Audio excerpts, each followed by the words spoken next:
guys, we're here to show you today how to set up your new salt lamp. So you would receive your lamp, a switch and a bulb. You're going to notice on the bottom of your lamp that there's a big hole for you to be able to put the switch into and the curves for you to have your cord out safely. So in regards to your switch, grab your bulb and then start screwing it in as tight as you can. And then with the dimmer switch, all you need to do is turn it and you'll hear it click. So I can see that this one's not working. Okay, so I'm going to turn it back off. When this happens, please just make sure you keep trying to slowly screw the light bulb back in. It might need a little bit more pressure. Once it's gone as tightly as you can, try it again.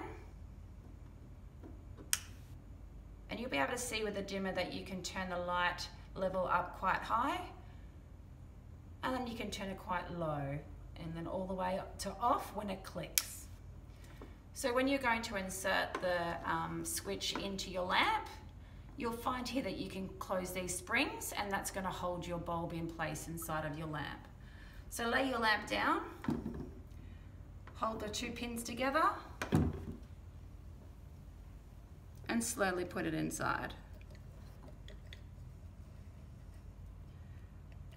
Once it's in safely, turn your lamp over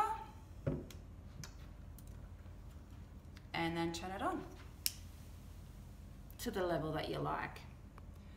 Now guys, in regards to our salt lamps, we've got a range of sizes and looks. There's natural, fireball, even if you're wanting a sphere or even a horsey, we've got a pretty good range, guys. If you've got any questions or want to know about sizes and weights, don't hesitate to contact us. Thanks for watching.